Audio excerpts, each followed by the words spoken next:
Assalamualaikum warahmatullahi wabarakatuh. Waalaikumsalam warahmatullahi wabarakatuh. Ya, selamat pagi Pak Rian. Pagi Bu, pagi. Bagaimana kabarnya hari ini? Alhamdulillah sehat Bu. Ya, baik Bapak, alhamdulillah ya. Untuk seperti yang sudah kita jadwalkan ya Pak ya, pada hari ini saya akan melakukan observasi terhadap pembelajaran yang akan Bapak lakukan. Kemudian ada beberapa pertanyaan dulu Bapak sebelum Bapak melakukan pembelajaran di kelas. Boleh. Ya. Yang pertama itu untuk fokus observasinya sendiri, Pak. Ingin fokus observasi apa yang ingin Barangkali saya ingin diobservasi oleh Ibu, khususnya fokus di pola saya mendirect materi ya, kepada anak-anak atau menyampaikan materi kepada peserta didik gitu ya. Mulai dari tujuan pembelajaran, kemudian cara saya mengelompokkan dan bagaimana murid-murid saya nanti mempresentasikan dan merefleksikan hasil pembelajaran. Barangkali itu yang ingin difokuskan di proses observasi hari ini. Iya, berarti seperti yang sudah Bapak sampaikan tadi, yang pada fokus observasinya yaitu yang pertama ada di pola mendirect materi ya. Iya. Kemudian cara pengelompokan dan juga di refleksi. Ya. Oke, Bapak. Untuk materinya Bapak, materi apa yang akan Bapak sampaikan? Ya, materinya supaya berkesinambungan ya, sesuai dengan modul ajar yang sudah saya buat minggu kemarin itu berkaitan dengan kalor ya atau panas, dan hari ini materi yang akan saya sampaikan adalah bagaimana kalor itu mempengaruhi wujud benda atau perubahan wujud benda. Perubahan wujud benda ya Pak ya? Mata pelajaran IPAS ya, di kelas 5. Untuk selanjutnya Bapak, kalau tujuan dari pembelajaran yang ingin Bapak sampaikan ini mungkin apa? Tujuan pembelajarannya saya hanya ambil dua. Yang pertama adalah mengidentifikasi bagaimana peserta didik mengetahui wujud-wujud benda, dan yang kedua adalah peserta didik mengetahui proses perubahan wujud benda gitu. Baik Bapak. Selanjutnya untuk strateginya Bapak atau mau menggunakan pendekatan apa? Pendekatan PBL Bu. PBL ya Pak? Ya, PBL. Oke.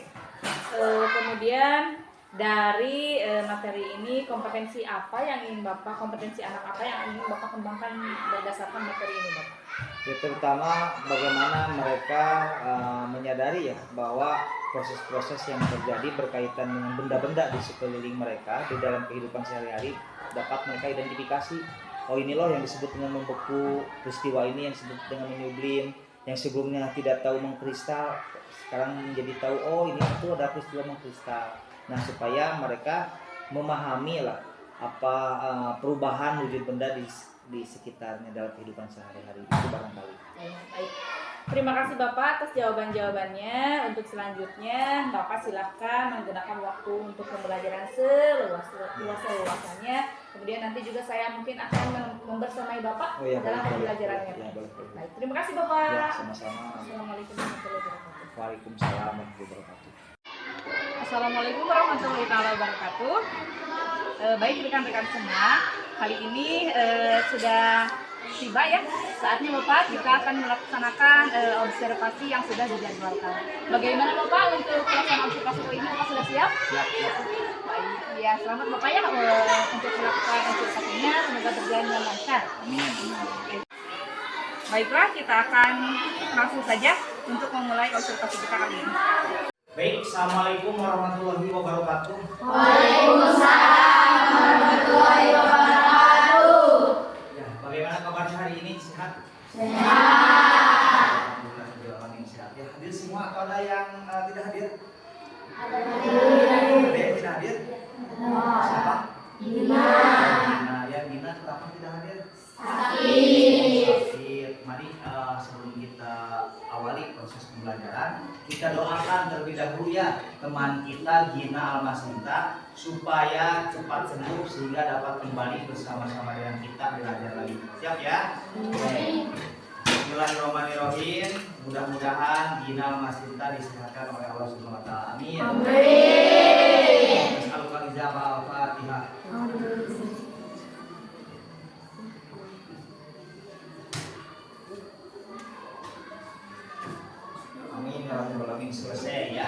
Baik,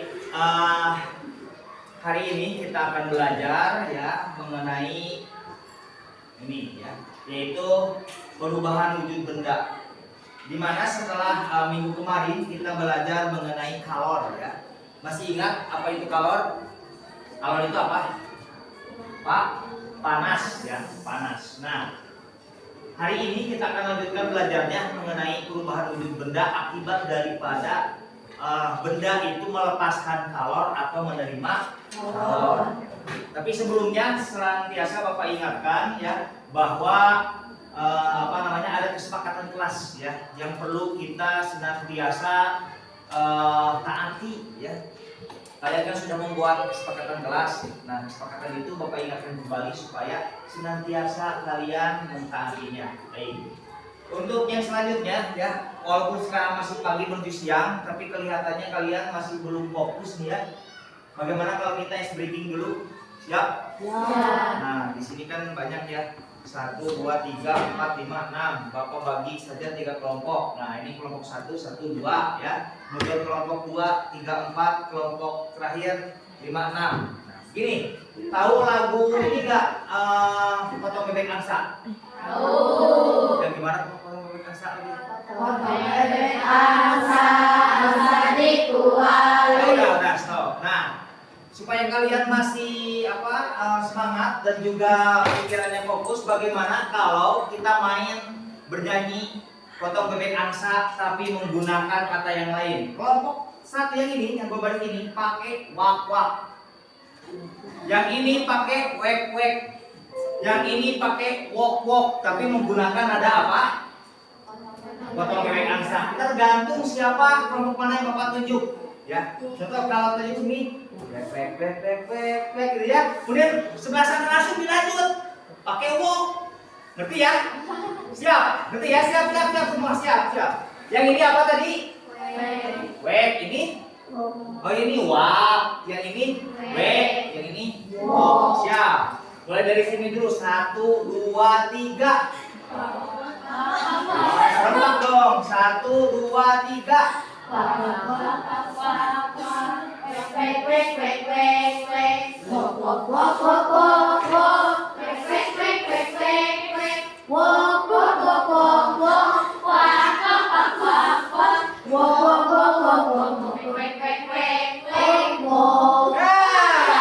Hidup tangan dulu.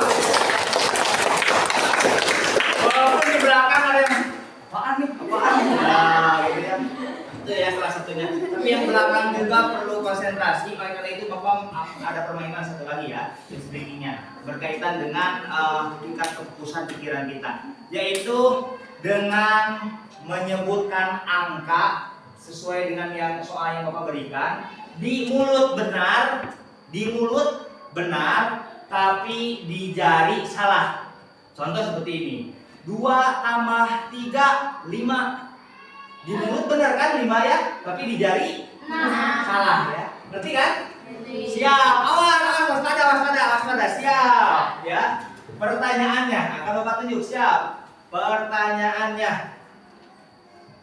2 tambah 1. 6. Nah, 2 tambah 1. 3 betul, 2 tambah 1. 3 katanya begitu ya. Di mulutnya benar, di jarinya salah. Bagus, berarti sudah konsentrasi. Siap yang lain siap. Siap. 3 tambah 3.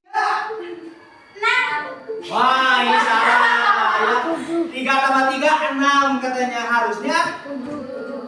3 tambah 3 betul 6, tapi di jarinya juga 6 harusnya. Gini atau gini ya. Ngerti ya? Siap, sebelah kali lagi yang belakang. Siap. 2 tambah 2. 5. Itu salah semua ya. 2 tambah 2 katanya. Harusnya 2 tambah 2 itu 4. Ini berarti belum konsentrasi. Satu kali lagi, siap. Yang belakang, siap. 3 tambah 2. 5. 3 tambah 2 berapa? 5. Begini ya. Nah, berarti belum konsentrasi. Siap ya. Oke. Karena semuanya sudah mulai kehadiran kalian itu sudah mulai ada, tingkat konsentrasinya juga sudah ada, sinkronisasi antara otak kiri dan otak kanan sudah sinkron. Kita lanjutkan ke pembelajaran. Di mana pembelajaran hari ini yaitu berkaitan dengan perubahan wujud benda. Setelah minggu kemarin kita belajar mengenai kalor atau panas. Bagaimana panas itu bisa merubah wujud benda tergantung kalor atau panas itu dilepaskan atau diterima. Tujuan pembelajarannya adalah memahami konsep wujud benda dan mengenali perubahan wujud benda. Siap? Bapak mau tanya. Benda di alam semesta ini ada apa saja? Benda cair. Benda apa? Benda cair. Oke, good. Gas. Benda gas. Apa lagi? Berarti gas cair, padat, gas. Ada lagi nggak benda apa? Pak, ada yang belakang Pak, bendahara Pak, bendahara bukan. Itu bukan termasuk benda ya. Bukan bendahara. Ya. Jadi benda cair, benda gas, dan benda padat. Bagus sekali. Itu ada 3 wujud benda. Ya. Oke, kita akan bahas satu persatu. Nah ini macam-macam wujud benda seperti yang sudah kalian tadi sebutkan. Benda itu terdiri dari benda padat, benda cair, benda gas. Oke, bendahara nggak masuk ya, bendahara nggak masuk. Oke, benda padat. Aku mau minta contohnya nah, dari sini. Benda padat contohnya apa? Ayo. Ada yang tahu sebelah sini benda padat? Semuanya ada yang tahu contoh benda padat apa? Kayu, benda padat. Apa lagi? Apa? Meja jelas di benda padat. Apa lagi? Kursi. Ya. Kalau bendanya apa? Bahannya yang apa? Termasuk benda padat apa? Besi padat. Ya. Terus batu padat gak sih? Padat. Itu contoh-contoh benda padat. Sekarang benda cair contohnya apa? Air. Adalah air. Kemudian contoh benda gas apa? Udara atau oksigen ya, atau O2 ya. Baik, selanjutnya. Nah, benda padat itu ternyata memiliki ciri-ciri ya, memiliki ciri-ciri. Yang pertama, benda padat itu cirinya adalah memiliki bentuk serta sifat kokoh dan mudah ditempa. Contoh besi ya, kokoh dia kan? Ya. Mudah ditempa, dibuat pisau, dibuat golok, dibuat kalung, dibuat gelang dari besi atau dari logam. Ciri-ciri yang pertama itu dia sifatnya kokoh, kemudian memiliki bentuk yang tidak berubah-ubah atau tetap, ya, kecuali dengan menggunakan tekanan atau tempaan yang tinggi. Dari kotak bisa menjadi kalung, bisa menjadi bulat dan sebagainya, gitu ya. Kemudian volume pada zat ini juga tetap dan tidak berubah-ubah. Contohnya batu, tanah, pasir. Ya. Kenapa dia bisa kokoh? Karena partikelnya sangat padat. Kalau Bapak boleh gambarkan ini seperti ini ya. Ini benda padat. Benda padat. Oke? Partikelnya itu sangat berhimpitan seperti ini. Sangat berhimpitan. Sangat terus berhimpitan seperti itu ya. Nah, ini contoh benda padat. Kemudian contoh benda cair. Cair. Bagaimana kalau contohnya benda cair? Nih, ciri-cirinya ya, ciri-cirinya dulu. Nah, mempunyai bentuk yang bisa berubah-ubah menyesuaikan tempat. Kalian pernah masukkan air ke dalam botol, maka air itu berbentuk botol serupa dengan tempatnya. Dimasukkan ke ember, maka airnya berubah bentuknya menjadi seperti ember. Dimasukkan ke tempat suntikan itu berubah menjadi seperti bentuk suntikan. Tergantung tempatnya, ya. Nah, volume zat cair juga bisa berubah-ubah mengikuti bentuk padanya, sudah barusan, dan mampu mengalir dari ketinggian ke bawah atau dari hulu ke hilir. Itu salah satu sifatnya. Kemudian air juga atau zat cair juga masuk ke dalam lubang-lubang kapiler. Itu salah satu anomali air ya. Tuh. Air itu mudah direnggangkan karena apa? Partikelnya renggang. Kalau digambarkan itu partikelnya seperti ini. Ya. Beda nggak dengan yang padat?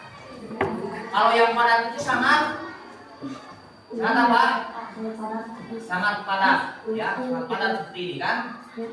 Nggak ada jaraknya. Kalau ini ada jaraknya cair. Berbeda lagi dengan apa? Dengan gas. Gas ini partikelnya sangat renggang sekali, sehingga sangat mudah untuk dicerai-beraikan, ya. Tuh. Contoh tadi benda cair apa? Air, sirup, minyak, oli, ya. Kalau benda gas, contohnya adalah angin, udara, asap, helium, ya. Ciri-cirinya mempunyai volume serta bentuk yang tak tetap. Zat gas bisa berubah-ubah menyesuaikan wadah yang digunakan. Dimasukkan ke balon, dia berubah menjadi bentuknya seperti balon. Dimasukkan ke bola, dia berubah bentuknya seperti bola. Dimasukkan ke dalam ban, dia berubah bentuknya seperti ban. Itu gas, baik ya? Mudah dicerai-beraikan. Kenapa? Karena partikelnya sangat renggang. Kalau disepertikan, ya kalau diibaratkan, di kelas ini ada 100 orang masuk gak? Masuk. Tapi sangat berhimpitan. Itulah yang disebut dengan partikel zat padat. Kalau di ruangan ini ada 30 orang, masuk gak? Masuk. Padat gak? Tidak terlalu padat. Itu partikel benda cair. Di ruangan ini hanya ada 4 orang. Itu adalah contoh benda gas. Dia sangat mudah berlari ke sana kemari karena hanya 4 orang. Longgar sehingga dapat atau mudah dicerai-beraikan. Sampai sini paham? Ada pertanyaan tidak? Oke ya. Nah, masuk ke sini. Ini ada segitiga ya, berkaitan dengan perubahan wujud benda, padat, gas dan cair. Ya, kalian bisa lihat di gambar. Di atasnya apa? Padat. Kemudian apa? Gas. Ya. Kemudian cair. Nah ini segitiga ini. Ya. Kalian harus betul-betul memahami bagaimana suatu benda ketika dia melepaskan kalor atau dia menerima kalor. Oke ya. Contoh, Bapak mau tanya, es batu itu padat, cair atau gas? Padat. Nah, dia padat. Kemudian bisa gak dia menjadi cair? Bisa. Es batu bisa berubah dari padat menjadi cair ketika apa? Menerima kalor. Ketika menerima kalor atau melepaskan kalor. Oke? Dia dikasih panas sehingga menjadi cair. Itulah peristiwa yang disebut dengan apa? Peristiwanya mencair. Mencair. Contohnya es batu kita kasih kalor dengan dijemur, maka lambat laun dia dari padat menjadi cair karena dia menerima kalor. Ya, bisa dipahami? Peristiwanya disebut dengan mencair. Pak, bagaimana Pak kalau cair kemudian dia menjadi padat? Bisa nggak? Bisa. Bisa. Contohnya apa? Air dimasukkan ke mana? Ke freezer kulkas, dia berubah menjadi padat atau menjadi es. Peristiwa itu disebut apa? Membeku. Membeku. Nah, seperti itu. Peristiwa kalornya bagaimana? Dari cair menjadi beku itu dia apa? Melepaskan kalor. Kalor yang ada di dalam air itu dilepaskan sehingga dia berubah suhunya menjadi sangat dingin, menjadi dingin, kemudian dia berubah menjadi padat, menjadi es. Itulah istilah sepertinya membeku. Sekarang dari zat cair bisa berubah lagi nggak wujudnya? Bisa kan? Menjadi apa katanya? Menjadi gas. Dari zat cair menjadi gas. Prosesnya disebut apa? Menguap. Contohnya seperti apa, Pak?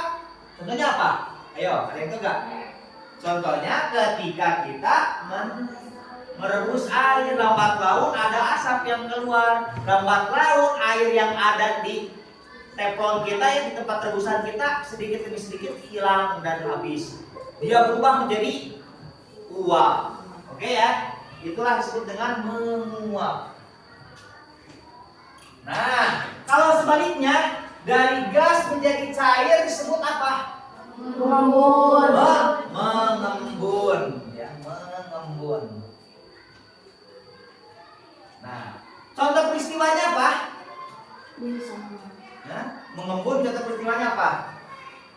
Contoh peristiwanya ketika kita menanak nasi, ibu kita menanak nasi, kemudian di atasnya kasih apa?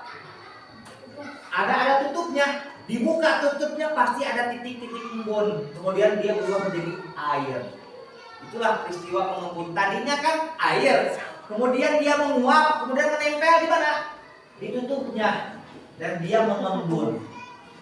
Itulah disebut dengan mengembun. Peristiwa kalornya dari cair menjadi gas, dia menerima atau melepaskan. Dari cair menjadi gas itu dia menerima kalor, ya. Dikasih kalor, ya. Diberi kalor. Kalau dari gas ke cair melepaskan kalor, ya, sehingga dia menjadi mengembun. Nah, kemudian selanjutnya dari gas bisa nggak berubah menjadi padat? Apa peristiwanya dari gas menjadi padat? Mengkristal. Oke, dari gas ke padat mengkristal.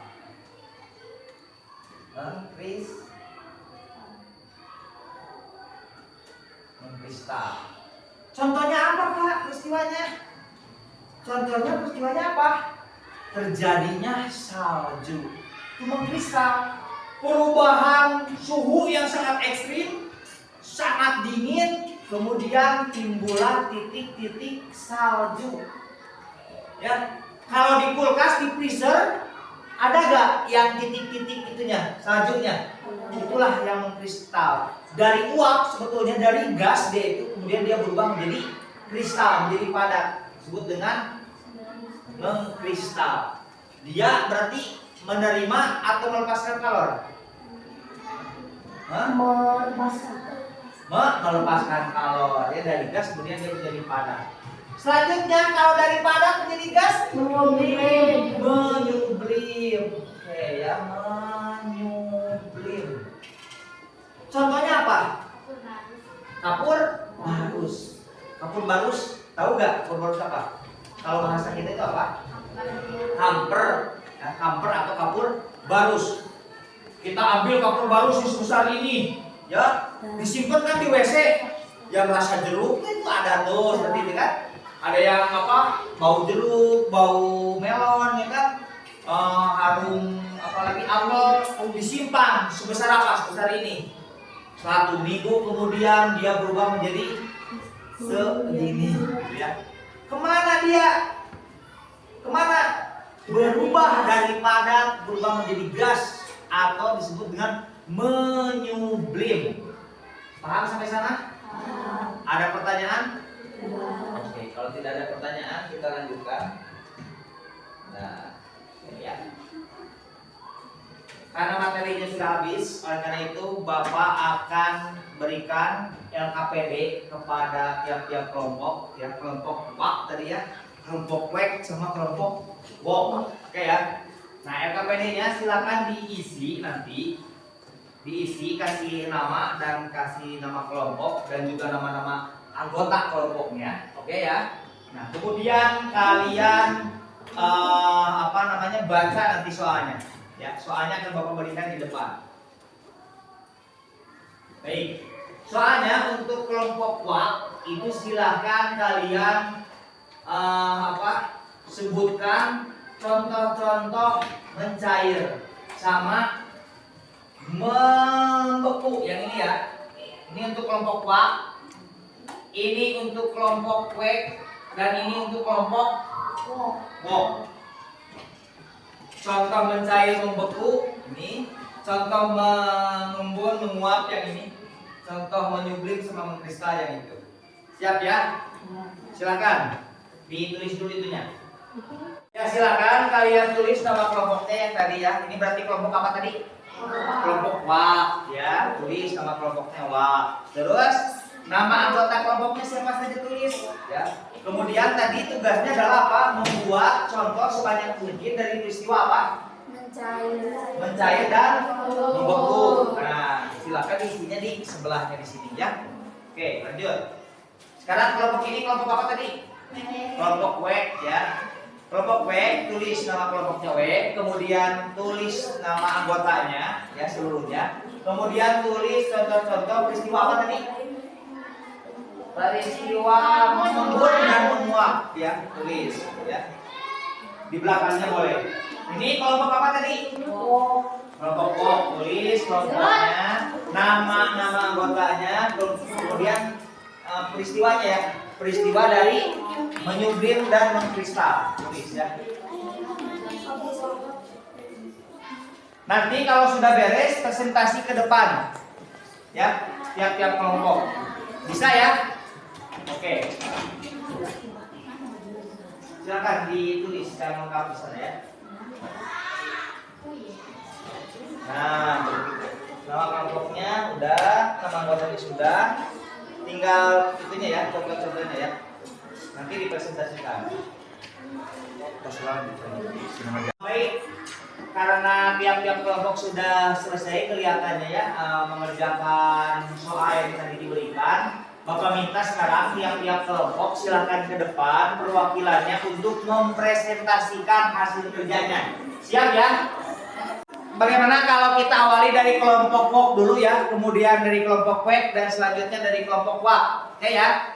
Baik, silakan dari kelompok wok ya, 2 orang perwakilannya ke depan untuk mempresentasikan hasil kerja kelompoknya. Kasih tepuk tangan dulu.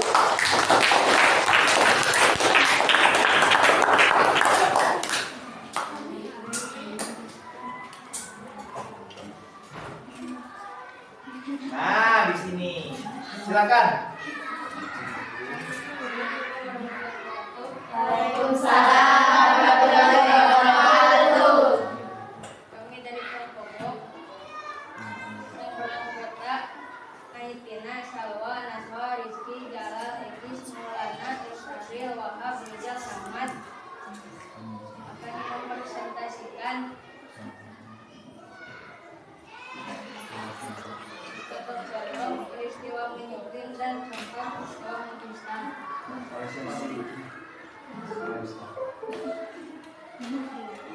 Yang dibacakan saja. Yang dibacakan itu yang contohnya tadi yang ditulis. Menyublim ketika membawa es batu dari kulkas, terbentuknya es kering. Menyublim campur barus. Menyublim es salju. Contoh peristiwa mengkristal, pembentukan salju, berbuku, jelaga hitam pada knalpot, pembuatan es krim. Ya. Itu udah, yang kristal udah.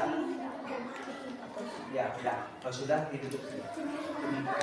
Kemudian presentasi dari kelompok wok. Assalamualaikum warahmatullahi wabarakatuh.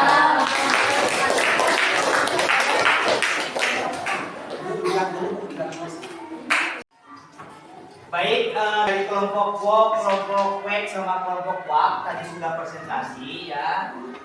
Bapak sangat mengapresiasi sekali ya dari perwakilan tiap-tiap kelompok sudah mempresentasikan hasil kerja kelompoknya ya. Bagaimana dari kelompok wek sama kelompok wak apa yang sudah disampaikan oleh kelompok wok, setuju atau tidak? Setuju. Ya. Tadi kan menyebutkan kelompok wok itu peristiwa mengkristal sama menyublim contoh-contohnya ya tadi ya. Ada kapur barus katanya tadi ya, kemudian mengkristal itu ada apa tadi? Jalaga hitam ya di knalpot atau di atas api ya di tempat atau di dapur gitu ya. Kemudian dari kelompok W tugasnya apa ya tadi? Tugasnya itu contoh-contoh mengembun sama menguap ya tadi sudah disampaikan. Bagaimana dari kelompok wok sama kelompok wak? Setuju tidak? Setuju. Tadi ya, tadi disebutkan bahwa contoh mengembun air yang mengembun di atas daun yang ketika pagi hari ya. Kemudian menguap itu peristiwa apa? Air yang dipanaskan atau evaporasi hidrologi ya, yaitu peristiwa menguapnya air laut, menguapnya air sungai, danau dan sebagainya ke atas ya atau ke langit gitu ya, sampai dia berubah lagi menjadi awan, cumulonimbus, kemudian berubah lagi menjadi hujan ya. Selanjutnya dari kelompok wak, bagaimana kelompok wek sama kelompok wok? Setuju tidak? Setuju. Bagus sekali ya tadi yang sudah dipresentasikan mengenai apa? Peristiwa, contoh peristiwa mencair dan membeku ya. Itu contohnya tadi seperti air yang dibekukan di freezer atau peristiwa mencair itu ketika gula Jawa dicairkan ya, atau coklat yang terkena api atau terkena panas atau diberi kalor dia akan mencair. Barangkali seperti itu ya presentasi kita hari ini ya. Bagaimana proses belajar hari ini, menyenangkan tidak? Menyenangkan. Luar biasa ya, menyenangkan ya. Oke. Untuk selanjutnya, barangkali karena waktunya juga sudah habis, Bapak simpulkan bahwa perubahan wujud benda ya itu dapat terjadi melalui dua proses, yaitu bagaimana benda itu diberikan kalor atau melepaskan kalor. Maka benda itu bisa berubah dari padat menjadi cair, atau dari cair menjadi gas, dari padat menjadi gas, atau dari gas menjadi padat, dari gas menjadi cair. Seperti itu ya. Dapat dipahami semua? Ya, baik, untuk pertemuan berikutnya ya kita akan melakukan praktek dengan materi yang sama, tapi prakteknya ya bagaimana peristiwa mencair, bagaimana peristiwa membeku, bagaimana peristiwa menguap dengan prakteknya yang akan kita laksanakan di minggu depan ya. Itu materi untuk minggu depan. Barangkali itu yang bisa disampaikan. Mudah-mudahan kalian semua sehat terus ya, dan teman kita Gina bisa juga kembali lagi bersama kita. Demikian, wassalamualaikum warahmatullahi wabarakatuh.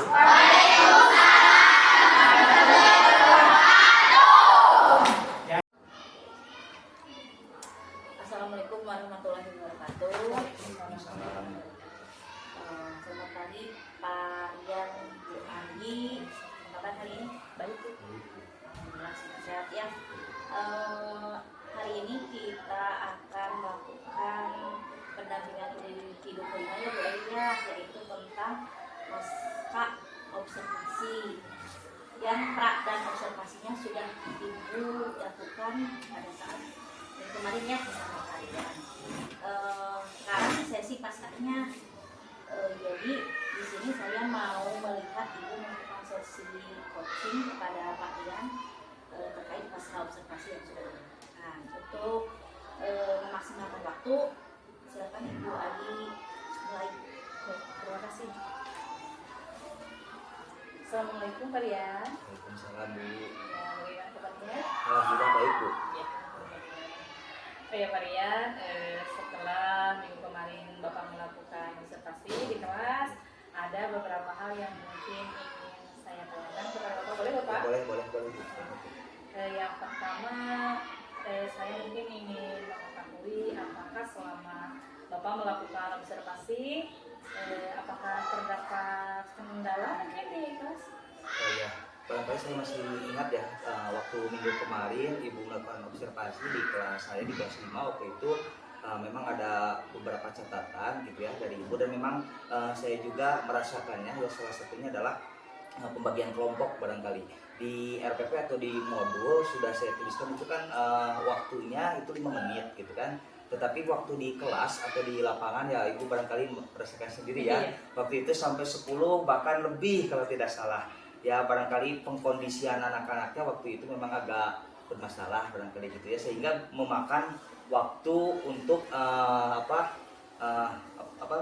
pembelajaran yang lainnya gitu. Di pembagian kelompoknya terlalu memakan waktu gitu.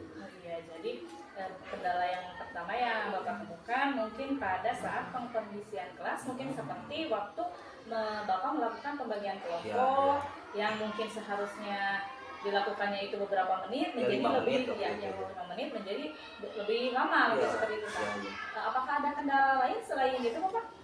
Ya barangkali selain daripada pembagian kelompok, memang efek lanjutan dari pembagian kelompok, jadi peserta didik atau murid di kelas 5 itu sedikit riuh gitu kan, karena kan yang dari depan ke belakang, yang dari belakang ke depan, kemudian rebutan ambil kursi, sehingga kondisi kelas tidak kondusif gitu waktu itu. Jadi efek lanjutan dari pembagian kelompok itu barangkali yang kedua. Untuk yang keduanya berarti Bapak menemukan bahwa ada efek lanjutan setelah tadi permasalahan yang pertama ketika pengkondisian pembagian kelompok. Ada efek lanjutan sehingga anak-anaknya menjadi riuh, kurang kondusif karena memang mereka yang kesana kembali seperti itu. Ya, kira-kira menurut Bapak ada hal yang bisa dilakukan untuk menangani masalah tersebut?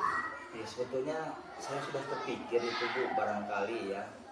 Ini kan pembagian waktu itu di RPP-nya sudah jelas 5 menit gitu, tetapi di lapangan menjadi lebih lebar gitu ya, margin waktunya sampai dengan 10 bahkan lebih. Barangkali sudah saya pikirkan itu bagaimana kalau pembagian kelompoknya sudah saya bagikan 1 minggu sebelumnya atau di pelajaran sebelumnya, sehingga ketika saya masuk ke kelas itu anak-anak itu atau peserta didik itu sudah terkondisikan gitu, duduk sesuai dengan kelompoknya, sehingga waktu akan lebih cepat, lebih efektif, sehingga waktu bisa lebih dimanfaatkan untuk kegiatan yang lainnya gitu dalam pembelajaran. Jadi Bapak menemukan solusi alternatif itu yaitu pembagian kelompoknya itu sebelum Ya, pembelajaran, ya. mulai dari beberapa hari sebelumnya untuk itu agar si siswanya itu ketika akan memulai pembelajaran sudah mengetahui dan sudah berada di tempat kelompoknya masing-masing, ya, seperti itu mungkin. Apakah ada solusi lain selain yang sudah Bapak utarakan tadi?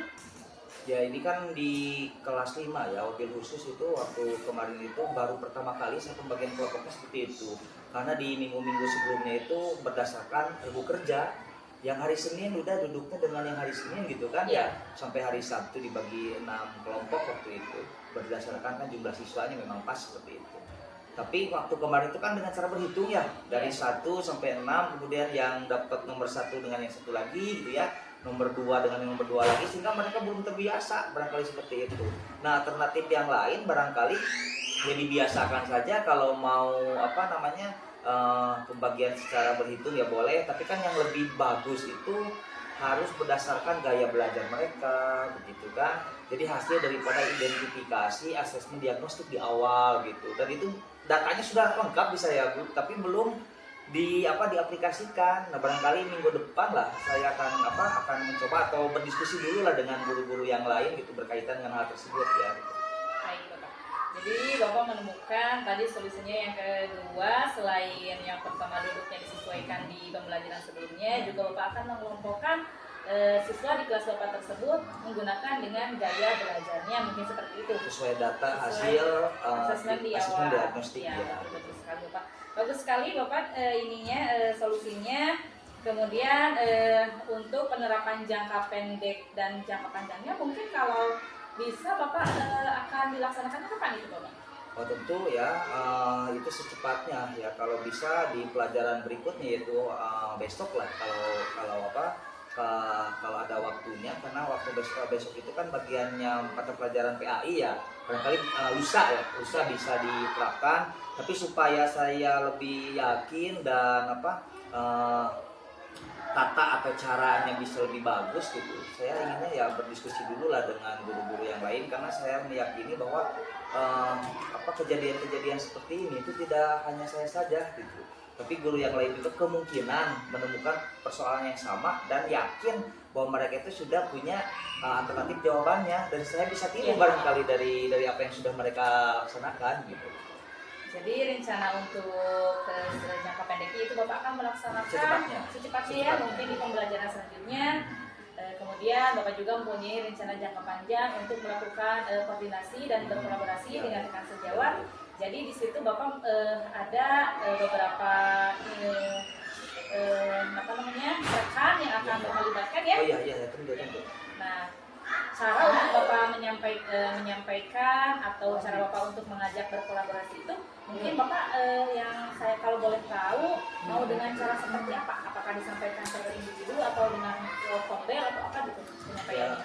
Yang pertama memang banyak alternatif ya, di waktu-waktu istirahat saya bisa menggunakannya untuk berkomunikasi ya dengan rekan sejawat yang memang sudah sangat dekat dan sering makan siang bersama gitu ya. Kemudian juga bisa saya manfaatkan di kombel ya, di sekolah kita kan sudah ada kombel ya, kita manfaatkan di sana. Juga ibu kepala barangkali kan menginginkan bahwa kombel itu diaktifkan. Nah alangkah lebih baiknya ketika kombel itu saya sharing masalah apa yang saya temukan, bisa jadi permasalahannya bukan saya saja tapi guru yang lain, dan juga memungkinkan bahwa guru yang lain itu sudah punya alternatif jawabannya dan bisa disampaikan di kombel tersebut, sehingga bisa menjadi alternatif solusi bagi semua gitu. Bahkan kalau dilembagakan, didokumentasikan, bisa diupload di media sosial atau di KKG, kita bawa ke sana, dan itu bisa menjadi alternatif jawaban bagi banyak gitu. Nilai manfaatnya bisa jauh lebih banyak, itu bukan hanya di sekolah kita saja. Iya, benar sekali Bapak. Jadi Bapak menginginkan untuk cara berkolaborasinya itu bisa dengan memberitahunya di jam istirahat, Ya, ngobrol santai gitu. ngobrol santai seperti itu, dan kemudian Bapak juga akan merencanakan memasukkan tentang permasalahan ini di kelompok belajar untuk Iya. disampaikan dan sharing mungkin ya Iya, dengan iya. guru lain, karena sangat mungkin sekali guru lain juga pernah atau Iya. merasakan Iya, iya. hal seperti itu.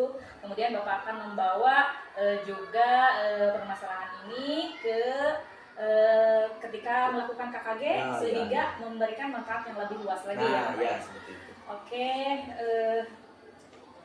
mungkin itu Bapak yang bisa saya tanyakan. Terima kasih atas waktunya. Semoga percakapan kita ini membawa manfaat untuk kita dan kedepannya. Amin. Terima kasih Bapak. Ya, sama-sama Bu. Terima kasih Bapak Rian dan juga Bu Agi. Tadi saya sudah melihat Bu Agi melakukan sesi coachingnya sudah lancar ya, sesuai dengan alur kita, terlihat tenang dan juga bisa menggali dari coachingnya, membuat pertanyaan-pertanyaan yang berbobot yang sudah mantap sekali. Juga Pak Riannya sebagai coach bisa menemukan solusi-solusi dari permasalahan yang kalian temukan, dan juga bagus sekali solusinya itu bisa digunakan di Pembel. Nah, itu adalah amanat dari kurikulum ketika sekarang ya, kita harus saling terus belajar, salah satunya itu dengan Pembel. Dan juga manfaatnya untuk kita bisa memperbaiki pembelajaran di kelas itu utamanya itu adalah keberpihakan kita kepada peserta didik. Dan juga ada juga selling point yang lain mungkin Pak, kalau di KKG kita bisa membuat sebuah sertifikat yang bisa kita masukkan ke dalam pengelolaan pelajaran. Ya, ya. Kita bisa juga seperti itu. Mudah-mudahan dari sesi coaching kita kali ini bermanfaat bagi Bu Ayi.